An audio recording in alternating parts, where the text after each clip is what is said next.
So glad to hear you're having such a successful crop this year with your tomatoes. Yeah, let's just talk about whitefly for a second, though. That's a problem you're having? We have had some issues this year with whitefly. I think some of it came from that cold where we got some damage on the foliage. So if you see damaged foliage on your tomatoes, you need to strip it away and get it out of the plant area, because you're festering other problems with that. You're inviting and stuff like that? Okay. And that type of thing. It's just a nice environment for these kind of critters to move in on you. But yeah, one of the things we had, I take emails from people all the time in terms of, what problems you're having. And of course, I hear from people from the community gardens around town that I've worked on. And one of the things we're finding this year is that the whitefly is fairly prevalent. It was prevalent fairly early. It was shortly after Thanksgiving when we started seeing the first infestation start.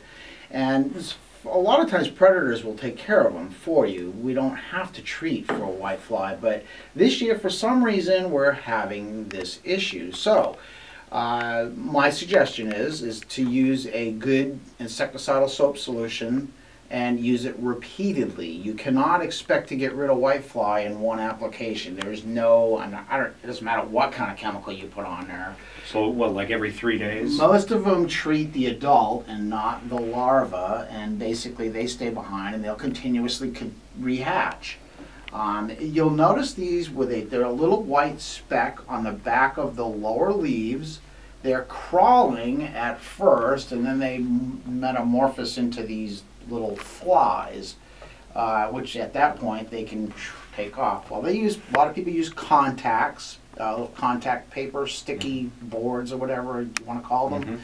And they are somewhat effective, but I usually tell people to use a combination of treatments. That's probably a good one to prevent them from continuing the infestation, but you still need to treat. And the best way to treat is with insecticidal soaps. I'm not going to get into the homemade remedies. There are many on the internet. Just let me make it real clear that one thing you don't want to do if you're mixing your own is to use any household, what they call soap on the label, because they really aren't soap. They're detergents. And typically you don't want to use even Ivory. I've looked at the Ivory label. It doesn't work anymore. It used to be years ago. Ivory was a fairly pure soap. You can use a bar of the pure soap, soak it overnight in a bucket, and that's pretty much pure soap.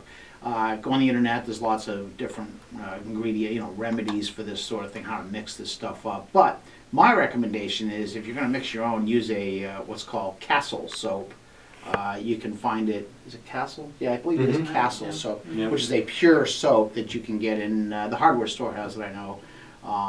I'm not sure where else you might find that, but that works pretty good. But insecticidal soap, and repeatedly, 5 to 7 days. You get the under You've got to spray the under part of the leaves. You've got to really do a good soaking on your leaves. Do it in the early morning, or later in the evening is even better, just before dark, and let it sit overnight, and that gives it a good chance. Basically, I guess it suffocates them, correctly? That's exactly right. The horticultural soap is suffocating them, so you have to be able to get it at the right spots, which is why Mike's recommending that you do it every 3 days or so, because you're going to miss some eggs, you're going to miss some crawlers, and so then those... Yeah, the crawlers will morphosize into these, flies, and then it becomes a little more difficult because they can fly off to other plants, and then you get issues with other plants. And so you want to keep it as controlled as possible. Traditional whitefly that you oftentimes see in vegetable gardens. Yeah, if you walk up to the plant, not the new critter that we've got. No. This is not the new whitefly in the neighborhood. Yeah, there's a new whitefly in the neighborhood that's attacking, I think, hibiscus, right? Well, yeah, more coconut palms is one of its major hosts, which is really surprising. It's called the recluse recluse whitefly. Spiraling. You got to get that spiraling in there. Recluse. Really? This is when we need. So if you get a bite by that, will it eat your flesh away? It's not just recluse, it's raguse. Oh, raguse. R-U-G-U-S, spiraling whitefly. Okay. Hi, caller. You're on News Radio.